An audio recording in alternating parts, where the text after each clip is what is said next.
شروع اللہ کا نام لے کر جو بڑا مہربان نہایت رحم والا ہے۔ اے نبی، ہم نے تم کو فتح دی، فتح بھی کھلی اور واضح، تاکہ اللہ تمہاری اگلی اور پچھلی کوتاہیاں بخش دے اور تم پر اپنی نعمت پوری کر دے اور تم کو سیدھے رستے چلاتا رہے، اور تاکہ اللہ تمہاری بھرپور مدد کرے۔ وہی تو ہے جس نے مومنوں کے دلوں پر تسکین نازل فرمائی تاکہ ان کے ایمان کے ساتھ اور ایمان بڑھے۔ اور آسمانوں اور زمین کے لشکر سب اللہ ہی کے ہیں، اور اللہ جاننے والا ہے، حکمت والا ہے۔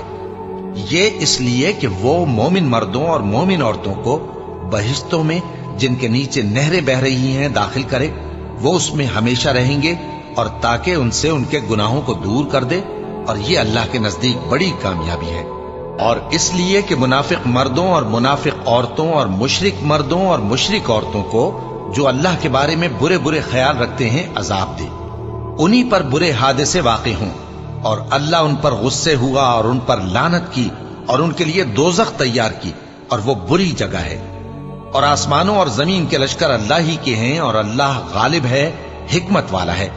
اے نبی، ہم نے تم کو احوال بتانے والا اور خوشخبری سنانے والا اور خبردار کرنے والا بنا کر بھیجا ہے، تاکہ مسلمانوں تم لوگ اللہ پر اور اس کے پیغمبر پر ایمان رکھو اور اس کی مدد کرو اور اس کی تعظیم کرو، اور صبح و شام اس کی تسبیح کرتے رہو۔ اے نبی، جو لوگ تم سے بیعت کرتے ہیں وہ در حقیقت اللہ سے بیعت کرتے ہیں، اللہ کا ہاتھ ان کے ہاتھوں پر ہے۔ پھر جو شخص عہد کو توڑے تو عہد توڑنے کا نقصان اسی کو ہے، اور جو اس بات کو جس کا اس نے اللہ سے عہد کیا ہے پورا کرے تو وہ اسے عنقریب اجر عظیم دے گا۔ اے نبی، جو گنوار پیچھے رہ گئے وہ تم سے کہیں گے کہ ہم کو ہمارے مال اور اہل و عیال نے روک رکھا تھا، سو آپ ہمارے لیے اللہ سے بخشش مانگیں۔ یہ لوگ اپنی زبان سے وہ بات کہتے ہیں جو ان کے دل میں نہیں ہے۔ کہہ دو کہ اگر اللہ تم لوگوں کو نقصان پہنچانا چاہے یا تمہیں فائدہ پہنچانے کا ارادہ فرمائے تو کون ہے جو اس کے سامنے تمہارے لیے کسی بات کا کچھ اختیار رکھے؟ کوئی نہیں، بلکہ جو کچھ تم کرتے ہو اللہ اس سے واقف ہے۔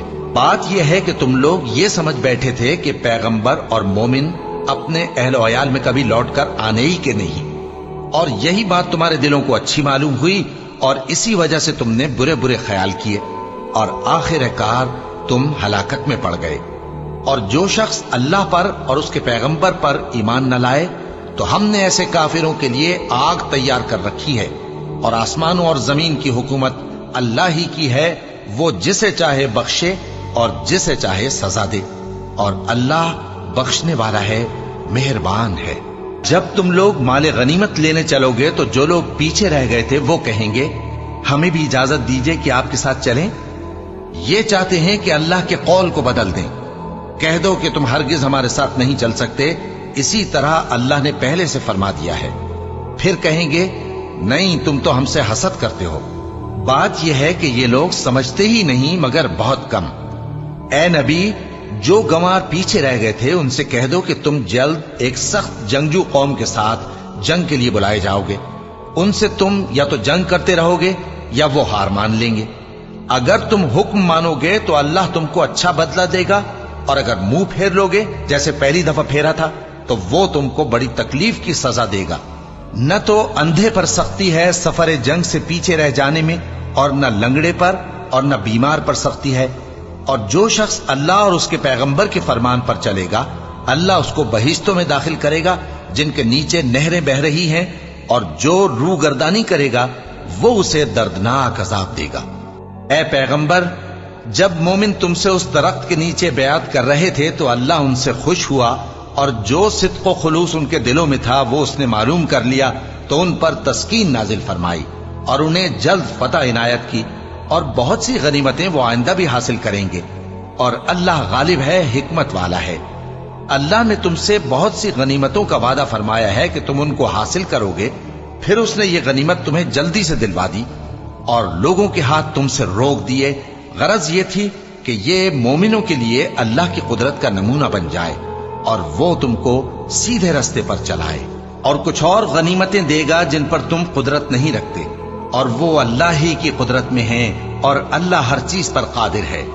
اور اگر تم سے کافر لڑتے تو وہ پیٹ پھیر کر بھاگ جاتے، پھر وہ کسی کو نہ دوست پاتے اور نہ مددگار۔ یہی اللہ کی عادت ہے جو پہلے سے چلی آتی ہے، اور تم اللہ کی عادت میں کبھی تبدیلی نہ پاؤ گے۔ اور وہی تو ہے جس نے تم کو ان کافروں پر فتح یاب کرنے کے بعد سرحد مکہ میں ان کے ہاتھ تم سے اور تمہارے ہاتھ ان سے روک دیے، اور جو کچھ تم کرتے ہو اللہ اس کو دیکھ رہا ہے۔ یہ وہی لوگ ہیں جنہوں نے کفر کیا اور تم کو مسجد حرام سے روک دیا، اور قربانیوں کو بھی کہ اپنی جگہ پہنچنے سے رکی رہیں۔ اور اگر ایسے مسلمان مرد اور مسلمان عورتیں نہ ہوتی جن کو تم جانتے نہ تھے کہ اگر تم ان کو پامال کر دیتے تو تم کو ان کی طرف سے بے خبری میں نقصان پہنچ جاتا، تو بھی تمہارے ہاتھ فتح رہتی، مگر تاخیر اس لیے ہوئی کہ اللہ اپنی رحمت میں جس کو چاہے داخل کر لے۔ اور اگر دونوں فریق الگ الگ ہو جاتے تو جو ان میں کافر تھے ان کو ہم دکھ دینے والا عذاب دیتے۔ جب کافروں نے اپنے دلوں میں ضد کی، اور ضد بھی جاہلیت کی، تو اللہ نے اپنے پیغمبر اور مومنوں پر اپنی طرف سے تسکین نازل فرمائی اور ان کو پرہیزگاری کی بات پر قائم رکھا، اور وہ اسی کے مستحق اور اہل تھے، اور اللہ ہر چیز سے خبردار ہے۔ بے شک اللہ نے اپنے پیغمبر کو سچا اور صحیح خواب دکھایا تھا کہ تم انشاءاللہ مسجد حرام میں اپنے سر منڈوا کر یا اپنے بال ترشوا کر امن و امان سے داخل ہوگے اور کسی طرح کا خوف نہ کرو گے۔ جو بات تم نہیں جانتے تھے اللہ کو معلوم تھی، سو اس نے اس سے پہلے ہی جلد ایک فتح عطا فرمائی۔ وہی تو ہے جس نے اپنے پیغمبر کو ہدایت کی کتاب اور دین حق دے کر بھیجا تاکہ اس کو تمام دینوں پر غالب کرے، اور حق ثابت کرنے کے لیے اللہ ہی کافی ہے۔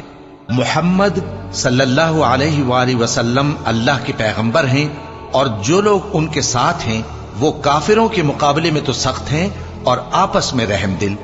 اے دیکھنے والے، تو ان کو دیکھتا ہے کہ اللہ کے آگے جھکے ہوئے سر بسجود ہیں اور اللہ کا فضل اور اس کی خوشنودی طلب کر رہے ہیں۔ کثرت سجود کے اثر سے ان کی پیشانیوں پر نشان پڑے ہوئے ہیں۔ ان کے یہی اوصاف تورات میں ہیں اور یہی اوصاف انجیل میں ہیں۔ وہ گویا ایک کھیتی ہے جس نے پہلے زمین سے اپنی سوئی نکالی، پھر اس کو مضبوط کیا، پھر موٹی ہوئی، اور پھر اپنے تنے پر سیدھی کھڑی ہو گئی، اور لگی کھیتی والوں کو خوش کرنے تاکہ کافروں کا جی جلائے۔ جو لوگ ان میں سے ایمان لائے اور نیک عمل کرتے رہے ان سے اللہ نے گناہوں کی بخشش اور اجر عظیم کا وعدہ کیا ہے۔